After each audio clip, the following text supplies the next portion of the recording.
Hey guys, and welcome back to another trade up video. Today's video is going to be a long one because this is the ultimate trade up guide. In this video, I'm going to be covering everything from the very basics. If you're new to doing CSGO trade ups, then watch the video completely to the end because there are some details that if you miss, you can lose a lot of money that way. So definitely be sure to not skip any part because every little detail is important when it comes to trade ups. I'm gonna have some links down in the description that help you along the way of doing trade ups. One of them is TradeUpSpy, which if you watch the channel you probably know what it is, but it's a site where you can calculate trade ups for yourself, and it also gives you trade ups. And if you sign up for the premium subscription using my link, then you'll get 2 free days for every month. I'm also going to be using 2 Chrome extensions, so just pop down to the description and check it out. One quick note, Steam Inventory Helper, I've heard some bad things about it, but I've used it for months and I haven't experienced anything bad. But it's your judgment, so if something bad happens, then it's your responsibility. There are some alternatives if you're scared of Steam Inventory Helper, so just look around on the internet. I'm sure you'll find something better. And also hit the subscribe button because I'm uploading a lot of trade ups to do, a lot of profitable trade ups, a lot of high risk, high reward trade ups. So after watching this video, you'll definitely not want to miss the upcoming videos, so hit the subscribe button. And even if you're a well-seasoned trade-upper, I think there's still something to be learned from the video, like some small details or small tips and tricks, so I still think it's worth watching the video. But with all that out of the way, let's jump into the guide. So first question is, what are CSGO trade-ups? Well, in CSGO, the trade-up is a feature where you can take 10 skins and turn it into a potentially better skin. I like to think about it as profitable gambling. And as you'll learn soon, if you use the right inputs, then the trade-up can be profitable in the whole. Trade-ups use skins, so before we talk more about trade-ups, I need to give you a little bit of insight about the skins. Skins come in several different rarity levels. The most common is the consumer grade. Next most common is industrial grade. After industrial grade comes mil spec, which are the blues, and then restricted, the purples. Classified is the pink, and the most rare is gonna be the covert, which is red. And all these skins come in 5 different wear levels. The worst one is battle scarred, next is well worn, then field tested, second best is minimal wear, and the best is factory new. This changes the appearance, so for example, this is what a factory new Op Wildfire looks like, and compared to the battle scarred one, it looks a lot cleaner. So the battle scarred is all scuffed up, the paint came off, the paint is scratched off, it's a little bit darker even perhaps, and it just looks more worn. But skins don't only have these exterior ratings, they also have something called wear ratings, or in other words, they have floats. The float you can find if you inspect a skin and hover over the little I button. The wear rating number is going to be the float.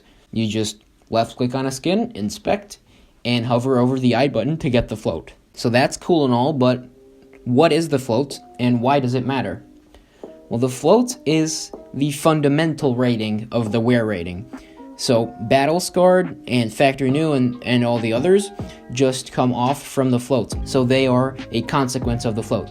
The float is a number ranging from 0 to 1 that shows you how much wear the skin has. If the wear rating is 0, then that is going to be a factory new skin. The lower the wear rating or the lower the float, the better your skin is going to look generally. So for example, a 0.01 float corresponds to a factory new float.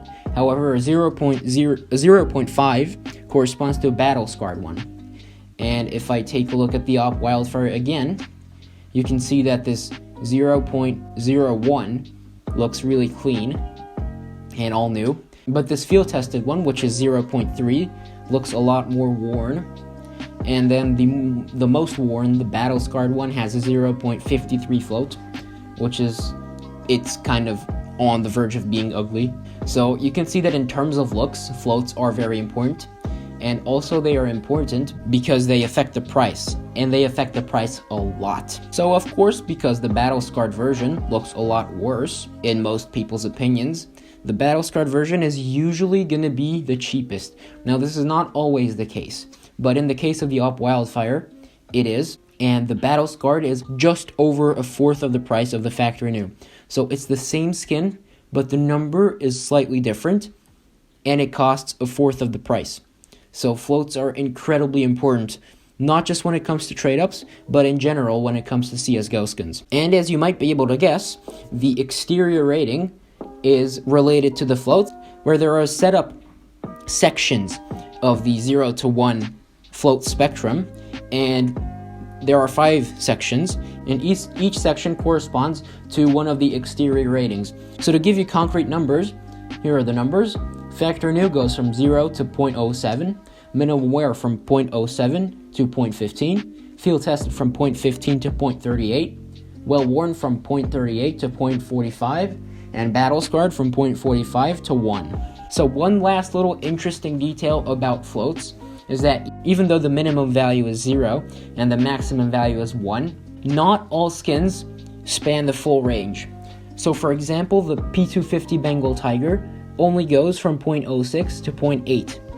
And that means that it's impossible to get a P250 Bengal Tiger with a float of 0.05 or a float of 0.85. So all the P250 Bengal Tigers are between the floats of 0.06 and 0.8. And this is going to have some very interesting consequences when it comes to the price of the factory new Bengal Tiger, because there's only a small slither of float range that accommodates the factory new float range. So we'll see what comes out from that a bit later. So something to remember is that floats are incredibly important, and being negligent towards this fact is going to cost you a lot of money. So just accept that floats are important, and you always have to pay attention to them. So now we know a little bit more about the rarity and the condition of skins. How is a trade-up constructed? So what do you have to put in, and what do you get out? Well, in a trade-up, you can use 10 of the same rarity skins. So for example here, I'm using industrial grade skins, and you cannot mix the rarities. So if you're using industrial grades, you're only going to be using industrial grades in that trade-up. Or you can use just 10 classifieds, you can use 10 restricteds, and so on. But you cannot mix them. Since the floats are on a range of numbers, it's very hard to get 2 skins with the exact same float. So it would be impossible to do a trade-up with the same floats. So you can mix the floats however you want. You can use battle scarred skins with factory new skins in the same trade-up, so there is no restriction toward the wear rating. And what you get is going to be 1 skin from the next highest rarity. So for example, if I use 10 industrial grade skins, then I will get 1 mil-spec skin. On the other hand, if I use 10 classified skins, I will get 1 covert skin. Now I wanted to talk a little bit more about the origin of the skins, because there are 2 origins of skins, or so 2 types of skins. There are the case skins, which you obviously get from unboxing cases, and there are the collection skins, which you can get in a multitude of ways. For example, you can get it as an in-game drop, you can just buy it off the community market, you can get it as an operation reward, but the main difference is the rarities available in these types of skins. So for every case, there are rarities ranging from mil-spec to covert, including everything in between. But for the collection skins, it's different. So for the new collections, there is literally every rarity available from consumer grade to covert. But there are some collections where, for example, the train collection, which only has from consumer grade to restricted. So that's going to have some consequences, which we'll talk about a bit later in the video. And also, collections usually have less items in or above the mil-spec rarity. So that is also going to have some pretty good consequences a bit more later in the video. And usually a good rule of thumb is to not mix case and collection trade-ups unless the case trade-ups are super expensive, because since the collections usually have the consumer and industrial grades, the mil-spec and restricted grades are a lot more expensive compared to the case skins. So it's usually not worth it to use collection skins for trade-ups mixed with cases. So just keep the case skins and the collection skins separate. Now there are 2 more very, very important factors when it comes to the structure of trade-ups. One is going to be what you can get as an output, and the other is going to be what float the output is going to be. So at first, I'm going to deal with the possible outputs. So it's pretty simple what you can get. Pretty much what you get is what you put in. Let's say you do this trade up with 10 train skins. For the outputs, you can get the train skins from the next layer up on the rarity, which is going to be mil specs, and there are two of them, the Deagle Urban Rubble and the Sawed Off Amber Fade. And it's not surprising that both of those are going to have a 50% chance of happening. In any given collection, getting one skin over the other has no preference, so it's always going to be the same percentage for each skin in one collection. But if you mix collections, it's going to be a very different story. If you put in lake skins and train skins, you can get either a lake skin or a train skin. So it's pretty simple in that regard. You can only get what you put in. So now you know what you can get, but we still don't know what the chances are. And to be honest, we don't know what the chances are. We have two theories, the old theory and the new theory. The old theory is a lot more simple. So what the old theory does is pretty much if you put in 7 train skins and 3 lake skins, then you have a 70% chance to get a train skin and a 30% chance to get a lake skin. However many skins you put in of one collection and you multiply that number by 10 gives you the chance to get a skin from that collection. This is the old theory. And in a collection, the skins have an equal chance of popping up. So that would make a train skin from this 7-3 train lake trade up split come in at a 35% because it's 70 divided by 2. And the lake skins come in at 10% each because it's 30% divided by 3. That's the old theory, but you'll notice that on the video, those are not the numbers. And that's because this video uses the new theory, which is generally more accepted. People have done a lot of trade-ups, and the conclusion from the outcomes of those trade-ups is that the new theory is what is correct. The new theory is a lot more complicated though, so I'm gonna have to ask graphical tech-savvy scientist to explain this to you. So the old theory is input-based because the chances are determined by the inputs, but the new theory is output-based because the outputs are determined by the outputs, which kind of sounds weird, but it'll make sense in a few seconds. So what you have to do is construct sets of outputs for each of the 10 inputs. And if you use like 7 train and 3 lake, like in this example, then use 7 sets of the outputs and 3 sets of the lake outputs. And that will give you 14 train skins and 9 safe house skins. I know I used lake and safe house skins, but just ignore the fact that lake and safe house are different. Just pretend that lake and safe house skins are the same. They have the same number of outputs, so it won't matter what the exact skins are. It's only the numbers of the skins that matters. So with the 9 safe house skins and the 14 train skins, if you add those numbers together, you'll get 23. And that is the total number of outcomes weighted by the number of inputs. And of the 23, there is an equal chance of hitting any of that. So now we can calculate the chances by selecting one of the skins, counting them all up, for example the sawed-offs, we have 7 of them, and dividing it by the total number of the skins, which is 23.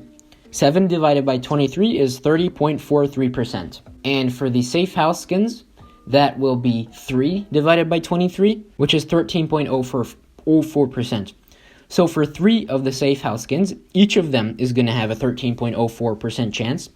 And for the 2 train skins, both of them are going to have a 30.43% chance. And if you add up all those numbers, it should add up to 100, meaning that you will definitely get something from the trade-up. If you don't want to mentally construct these sets, then what you can also do is take the number of outputs in a collection and multiply it by the number of inputs you used from that collection. And do this for every collection you do if you mix collections, and add those numbers all up. So for this example, we have 2 skins in the outputs from train and 7 inputs, so that would be 2 times 7 is 14. And we have 3 from lake, and lake has 3 outputs, so that's 3 times 3. And 14 plus 9 is 23. So that's pretty much the same way to get to that number. It's just a bit more math and less visual. And the fact that collections can have multiple outputs has a few not so fortunate side effects. For example, one being, if you want to trade up to a Fire Serpent, then using 10 Bravo skins, which is the absolute best way to get it because you're not using anything else than Bravo skins, you still only have a 50% chance to get a Fire Serpent because of the Desert Eagle Golden Koi, which you cannot get rid of whatever you do because it's in the same collection and it's in the same rarity. So if you want to do a trade up for one specific skin where there is at least one other skin in that collection at the same rarity, then it's never going to be better than a 50% chance to get that skin. So for example, for the AK-47 Redline, there are 2 other skins in the collection. So the best odds you can get for an AK Redline trade up is going to be 33%, which is not great, but it's just a consequence of how trade ups work. So you have to deal with it. There's no way to get around this. So the other thing we have to determine when it comes to trade ups is the floats of the outcomes, because that is going to be really, really important in determining what price the outcomes are. So for the floats of the input skins, there is only one determining factor that will determine the floats of the outcomes, and that is the average float. So your skins can be whatever floats you want them to be until the average float meets some criteria, which I'm going to go over a bit later. And if the average float is under that margin, then you can mix it however you'd like. You can put in a battle scarred skin with multiple factory news to still get a minimal wear skin or still get a factory news skin. So you can mix it all you'd like. All that's important is to keep the average float under a certain number, which you can calculate for every trade up. We're of course going to go over that a bit later. So from now on, when we're calculating floats of outputs, I'm going to use the average float as the input float. So for a skin that doesn't have a float cap, so the float ranges from 0 to 1, the float outcome is going to be exactly the same as the average float of the inputs. For a skin that has float caps of 0 to something else, that something else of course being a number less than 1, then the float of the outcome is going to be the average float of the inputs multiplied by the maximum float cap. So it pretty much just shoves the average float into the smaller float range of the new skin. But if the skin has super weird float caps, like not 0 to not 1, for example, the P250 Bengal Tiger has float caps of 0.06 to 0.8, then it's going to be a more difficult scenario, but it's still going to be deterministically calculatable. So to deal with the float capped weird floated items, I'm going to call in a graphical tech savvy scientist to explain it to you. Now, I'm going to warn you, there is a lot of math. It's not hard math, but it's math. So if you're afraid of math, then maybe skip this part. It's not the most important part, but I'd suggest you watch it because it's kind of important to fundamentally understand trade-ups. TradeUpSpy does this for you, but if you know what's happening in the background, then that will give you a lot of insight. So I'd recommend you to watch it even if you're afraid of math. It's not too difficult to understand. So to understand what the float will be of the float capped item, you have to think about the float range as being stretched out to 0 to 1. So if you imagine pulling the 0.06 to the 0 mark and the 0.8 to the 1 mark and scaling everything in between to the range, then the answer is going to be pretty simple. Your float is going to be the exact same as the average. So then if you just imagine squeezing it back together to the float ranges and proportionally scaling the actual float, then wherever the actual float arrives is what your float is going to be. You can also think of this in a way that the average float is a percentage of how far you went from the minimal float to the maximum float. So for example, in this example, the average float is 0.0121. So that is 1.21%. So if you start from 0.06 and you go 1.21% the distance to 0.8, wherever you arrive is going to be your float. So mathematically, this is what the equation looks like.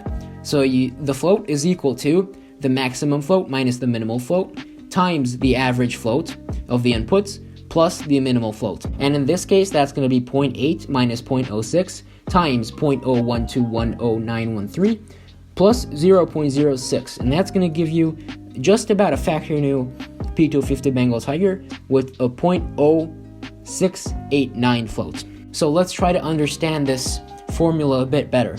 So max float minus min float is just the float range. So in this example, it's going to be 0.074, because if you imagine shifting the whole float range of the P250 Bengal Tiger over by 0.06, then the maximum float range would be 0.74. And you multiply that by the average float, because that gives you the percentage. So this is where I told you that you start walking from 0.06 and you end when you reach the 1.21st percentile, and wherever you end up is going to be your float. But of course, because we shifted the whole range over to 0, we still have to add the minimum float, which is 0.06, so that's why the plus min float is there at the end. I hope you understood it, but if you didn't, it's not too bad, because TradeUpSpy does this for you. But if you can calculate it, then it's gonna save you some time if you need to check for floats, because you don't have to do trial and error to find the right skins. Now, it's all good that we know how to calculate the float from the input, but what if we want to go for a factory new P250 Bengal Tiger trade up? We don't have the input, so we don't know the average float, but we do know what we want to get. We want to get a P250 Bengal Tiger under a 0.07 float. So can we calculate what our average float needs to be? Well, of course we can. How could you not? And this is the formula for that. The needed maximum average float is what you're going to be aiming for to get your inputs. So your inputs have to be under an average of that. And that is equal to your wanted maximum float, which in this case is going to be 0.07 to get a factory new skin, minus the minimum float, which again just shifts it over to align it with the 0, and divide that by the maximum float minus the minimal float, which is again the range of the float, of the capped float, and that will give you the needed maximum average float, which in this case is 0.0135. And this is actually a very common value that you'll see a lot in factory new trade-ups, because the 0.06 to 0.8 float cap is pretty common. It's even more common in the older skins. So to understand this equation, I think the best way is to imagine that there is a 100 meter track, and there are two barriers, one at 6 meters and one at 80 meters. And you are standing at 7 meters. Well, let's suppose you started walking from the 6 meter barrier and you are just at 7 meters. What you want to calculate is how many percent of the whole way have you already gone from the 6 meter barrier to the 80 meter barrier. And this equation gives you the answer. So that was a lot of math for now and a lot of float work. So we're going to move into something a bit easier on the mind. And that's going to be how I found out that trade-ups were profitable, because I didn't just go on YouTube and search for trade-ups. I actually found this out myself. I was really interested in skins since, I knew they existed. So I was on these websites like CSGO Stash, link in the description, and I was looking constantly at skins and prices and what skins to get, what cool play skins there are. And I noticed that there are certain skins which are more than 10 times as expensive as the skins just below them. So for example, the minimal wear AK-47 Redline is 54.74 euros. But the minimal wear USPS Guardian, or the Mac 10 Heat, which you can use to trade up, is only 2 euros. So you can take 10 of them, that's 20 euros, and you can get an 8K Redline minimal wear for 54.74 euros. So you just turned 20 euros into 54, and something clicked. I knew that there had to be a combination of skins that's going to make this profitable on the whole. So that means that if you spam the trade-ups, then on average, you should make a profit. Now, I don't know about this exact trade-up. This is just the example that I remember noticing that trade-ups might be profitable from. So next, I'll show you how you can find out if a trade-up is profitable or not. So head over to TradeUpSpy and construct your trade up. I'm gonna give a little bit more information about constructing trade ups in a few minutes. But once you have constructed your trade up, you scroll down, and if the profitability is under 100% and is red, then it's not profitable. But if it's green and it's over 100%, that means that on average, doing this trade up a lot of times will make you profit. So that's pretty much the fastest way you can decide if a trade up is good or not. And another question you might have is, how do you find profitable trade ups? Because okay, you can check if a trade up is profitable, but how do you find it in the first place? I think there are three main ways. The first one is to go to YouTube on my channel, and I have a few videos about profitable trade ups and a bunch of videos about trade ups that I did. And also a lot of other YouTubers have good trade up videos of how to make profit with trade ups. So just look for videos on YouTube. There are, like as I said, there are a bunch. The other way is TradeUpSpy has a feature which gives you free trade ups every week or so. It gives you 3 of them that are all profitable, and if you subscribe for premium subscription, you get another few trade ups every week. And those trade ups are usually better, but I'm not allowed to show you guys those. So you're just gonna have to buy premium to see them. And the third way is to find them yourself. So head over to your calculator and you can just input anything you'd like. Trial and error is gonna yield you with perhaps really profitable trade ups that no one has ever found so far. So finding it yourself is probably the best idea if you want the trade ups to be easy to spam. Again, I will show you a bit of a guide of how to input trade ups in TradeUpSpy, so just wait a few more minutes for that. So let's say you found a trade up on a YouTuber's video. For example, this one, which has insane profitability, it's insanely cheap, it's pretty safe, and it uses easy to get inputs. What we need is 6 minimal wear skins from the Broken Fang case in the mil spec rarity. So you just head over to the community market, go over to CSGO, and then advanced options, select your collection, select minimal wear, select mil spec and normal, and once it loaded up, click price to arrange it by price. And then click on the first one, check the price, and set a buy order for that price. Setting a buy order is pretty easy. Just press the buy order button, select your price, select the amount you want, agree to the terms and conditions, and you just place the order. And then you wait until it says success, then go back to the previous page, select the next skin, and rinse and repeat until you have all your buy orders set up. Then you'll also want to go to the page of the fracture skins and do the same, just set buy orders. And you can get the skins in a second way as well, which is sniping. So you just basically periodically reload the Steam Market page of the skin and click sort by float, which is a feature of an extension that I linked down below. And if you find a skin with a good float, for example, 0.02 for Factory New is really good, even 0.03 or a 0.08 minimal wear, for example, then just buy it. It is going to be a few cents more expensive than on buy orders, but this is going to allow you to do trade ups a lot quicker. Now let's talk a bit about the pros and cons of buying on the Steam Market. The buy orders are super useful. You can get skins for cheap with good floats and fairly fast. And you can also snipe because most of these skins go through the market and not through third-party sites. So people who don't care about skins and don't care about floats just list the skins for often under market price, so you can just go ahead and snipe it. But the biggest con is that there's a 13.04% Steam tax. So this means if you list a skin for €1.58, you'll only get €1.39 in your balance once you've sold the skin. So this is the biggest drawback, because pretty much 13% of what goes through the market, you lose. And this goes both when you buy stuff and when you lose stuff. So it adds up really quick. So it seems that you have set your buy orders overnight and they have been fulfilled. So you have a bunch of new skins in your inventory.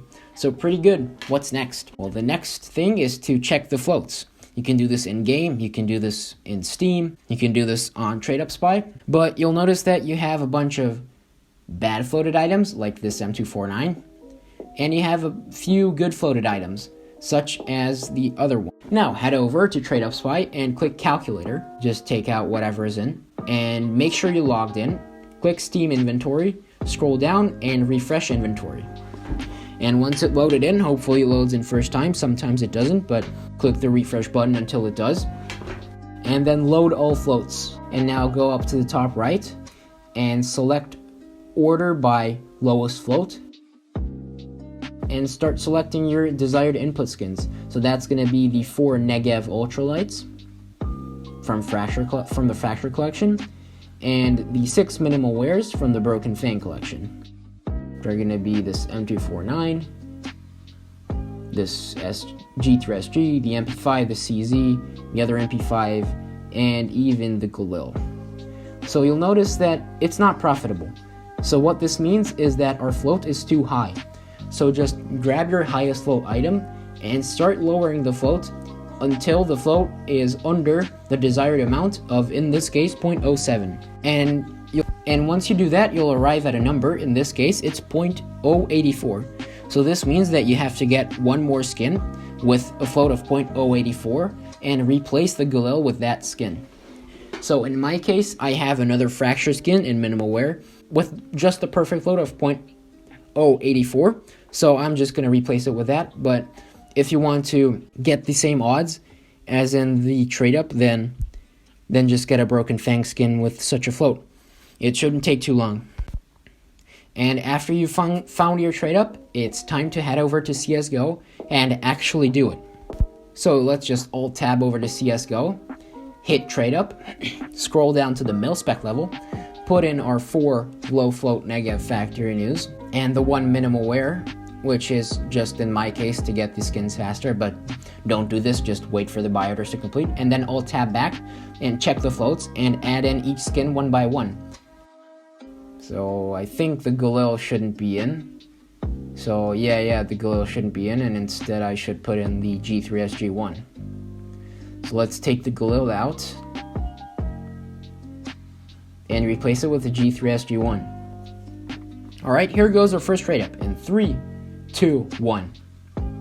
Well, we failed that. We got a Fracture skin, pretty much the worst Fracture skin. So I'm not too happy about that, but you know, it is what it is. I did use more Fracture skins than I was supposed to, so that's instant karma for me. But it is factory new, so now you have a skin. What do you do with it? Like, you have a skin, cool. But do you sell it? Do you keep it? It depends on what you want to do. If you like the skin and you have the amount of Steam balance you want, then just keep it. Why not? But if you want to do more trade ups, then sell it. Go over to your inventory, select the skin, hit view in community market, and look at what it's been selling for, and look at the highest value, because that is what's the highest amount you can sell it for. So it's about 1.6 euros in my case, so I'm just going to sell. Buyer pays 1.6 euros, agree to the terms and conditions, and hit OK. And this should put it up on the Steam market. And now wait a few hours or a few days and it should sell, and you'll have part of your balance back. But since you use buy orders, you are going to be left with a bunch of bad floated items. What do you do with those? Well, you just relist them. Again, if you downloaded the extensions I recommended, then you already should have this, but if you didn't download them, then just install them right now, and you'll have this very convenient select items button. So just select all the skins that you don't need, usually with bad floats, and look at what they are selling for, or what you bought it for. In this case, I bought them for 17 cents, so I say you receive 17 cents, I agree, and just press auto selling and wait until they are put on the market.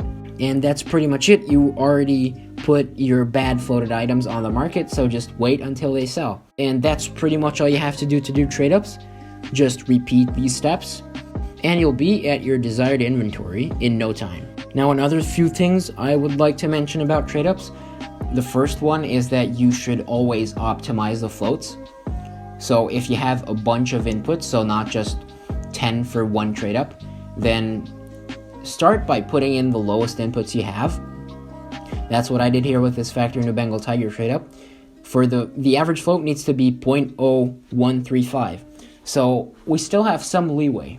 So what we can do is we can remove the lowest float filler, which is going to be the train skin, and put in a higher float. And you'll see that you still have enough float range to put in an even higher float one. And what we did is we used a 0.008 instead of a 0.005. In this way, we get pretty much the same output from the trade up, but we saved ourselves a better input for our next trade up. So it's pretty good. And in this case, I can even use the CZ Auto Silver, and we still have the float to get the P250 Bengal Tiger in factory new. So this way, we saved ourselves a bunch of low float inputs for the next trade up. So always make sure to optimize your floats. And also, I just wanted to show you a couple of common trade up patterns. So the first one is going to be a 4 factory new, 6 minimal wear split. The minimal wear floats should be around 0.09, and the factory new floats should be around 0.035, and this is going to get you an average float of 0.07. So again, it doesn't matter what the floats are individually. The only thing that matters is that the average float should be under 0.07. So if you do this, then most of the time the outputs are going to be factory new. And this pattern usually works best with case items. So most likely collection items are not going to work with this pattern, but the next one is going to be for collection items, which is going to be an 8-2 split. So we're going to use two inputs from your desired collection and 8 fillers. For example, from the Italy collection or the Lake collection or the Train collection or any of these collections which only have one item above the rarity that you do the trade up with. And that's because if you remember back to how we calculated the outputs for the chances for the outputs in the new theory, then it's based on the outcomes. So this means that if you mix a collection with more outcomes than another collection, then the collection with the more outcomes will be favored for the odds. So in this example, we only put in 2 Havoc skins, but we almost have a 43% chance to get a Havoc skin. So that's insane. That's almost twice the amount of the old theory. So leveraging the fact that there are some collections like the Italy collection that have only one restricted skin is really, really useful when doing mil-spec to restricted collection trade-ups. And another few notes to keep in mind is that being patient always pays off. So if you can wait for buy orders for like a day more, then it's always going to be better than just to buy something off the market for overpay, because if you wait a day more, you can do the trade up for a lot cheaper. So it's always better to wait. Another thing is, if you spam a cheap trade up that is profitable, then it's going to be a very safe and reliable way to make profit, because spamming a trade up allows you to hit the average profitability a lot quicker. If you do a small number of expensive trade ups, then even if you only miss one, that's going to impact your total profit a lot more than if you miss one by spamming the cheap trade ups. So spamming cheap trade ups is a reliable way to make profit, and doing a few expensive trade ups is a high risk, high reward endeavor that might pay off, or you might get unlucky and lose. So that's pretty much everything that I wanted to teach you about trade ups. If you still have questions, then go ahead in the comment section. I'll be answering all of them. And I also have a Discord server, so if you'd like to join to ask questions there or just hang out and do trade ups, then that's a great place to do so. So join the Discord server. Otherwise, if you're still watching, then you just boosted my watch time by a lot, so thank you for that. And this obviously means that you enjoyed the video, so please subscribe if you haven't done so already. I hope this was helpful, and let me know if I help you in any way. Thanks for watching, and I'll see you in the next one.